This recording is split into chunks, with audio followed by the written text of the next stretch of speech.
प्रणाम गुरुजी। जय हो। आत्महत्या करना गलत है, सही है? बहुत बढ़िया, बहुत अच्छी बात। सुप्रभात सभी को। सब खुश रहें, प्रसन्न रहें, स्वस्थ रहें। राधे राधे। हमारे शिष्य का ये प्रश्न है कि आत्महत्या करना सही है या गलत है। सबसे पहले तो ये समझिए आत्महत्या क्या है। आत्म माने आत्मा और हत्या माने मर जाना। हाँ। तो आत्मा तो कभी मरती नहीं, तो आत्महत्या कहाँ हुई? सबसे पहली बात, शरीर मरता है और शरीर ही जन्म लेता है। आत्मा कभी मरती नहीं है, न कभी जन्म लेती है। और जन्म लेगी और मरती आत्मा सदा अमर, सदा अजर अमर होती है। इसलिए आपका कहना है कि ये सही है या गलत है कि लोग जो उम्र से पहले किसी भी कारण से जान देना चाहते हैं, ये सही है या गलत है? ये एकदम गलत है, बहुत गलत है। गलती नहीं, बहुत गलत है। जो अपनी संसार से रहना, संसार में या परिस्थितियों से न लड़ पाना या अपने परिवार का भरण पोषण न कर पाना, तो वो इंसान सोचता है कि इनसे बचना चाहता है, और बचना चाहता है तो आत्महत्या की तरफ भागता है। और आत्महत्या तो हम इसे नहीं कहेंगे, इसे ये कहेंगे कि अपने प्राण देना चाहता है, अपने प्राण देना चाहता है। देखो, सही उम्र में अगर सही आदमी जाता है तो उसे एक योनि प्राप्त होती है।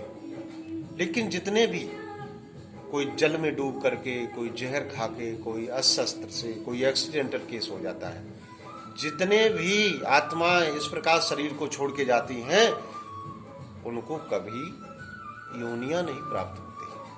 वो प्रेत योनि में उन्हें भटकना पड़ता है।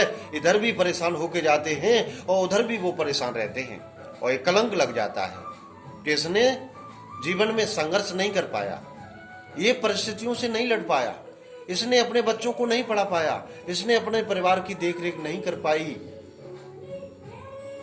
ये कार्य है, ये मोह छुपाता रहा हमेशा, इसलिए इसने ऐसा प्रयास किया है।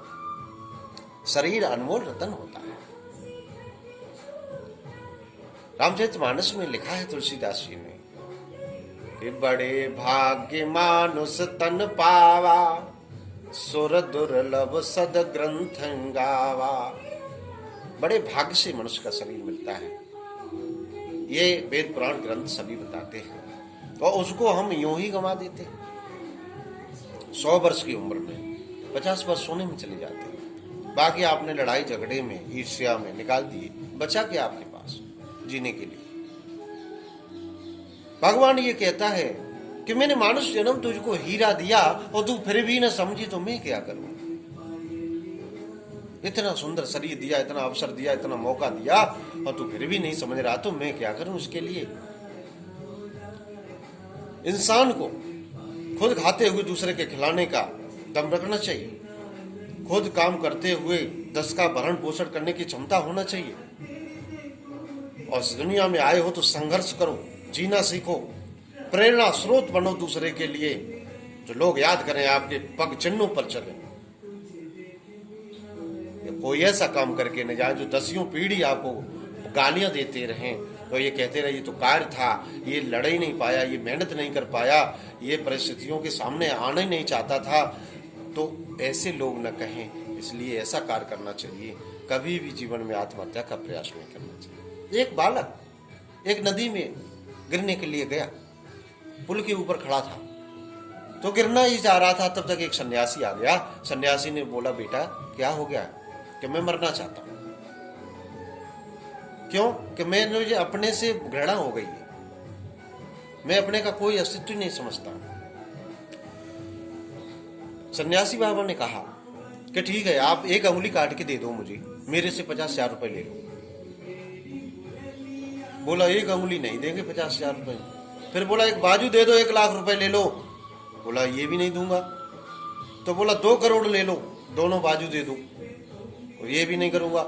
बोला अपना सिर काट के दे दो और 10 लाख ले लो। बोले इतने भी पैसे नहीं ले। पैसे की मतलब उसने कोई कीमत नहीं समझी, अपने शरीर की कीमत समझी। तो सन्यासी बाबा यही कहना चाहते थे कि तुम्हारा शरीर जो है वो अनमोल है, इसका कोई मूल्य नहीं है, इसका आपने स्वयं ही जानना है। और ये जानकारी आपको अच्छे सलाहकार, अच्छे गुरु से मिलेगी। आप बड़े किस्मत वाले हैं कि जीवन में आपके पीछे कोई एक अच्छा गुरु, एक अच्छा सलाहकार पड़ा है। तो उसका सदुपयोग करो, समझो और उस मार्ग पर चलो, तो आपका भी कल्याण हो जाएगा और आपके गुरु का सम्मान होगा। आपसे सभी परिवारजन प्रसन्न रहेंगे, तो आपके लिए ये समाज आपका हमेशा सम्मान करेगा और आप इस समाज के लिए प्रेरणा स्रोत बन जाएंगे। तो जीवन में कभी ऐसा कार्य नहीं करना है, कायरता वाला कार्य नहीं करना है। बहुत बहुत धन्यवाद, बहुत बहुत आशीर्वाद। जय श्री राधे। ओम शांति। प्रणाम गुरु जी।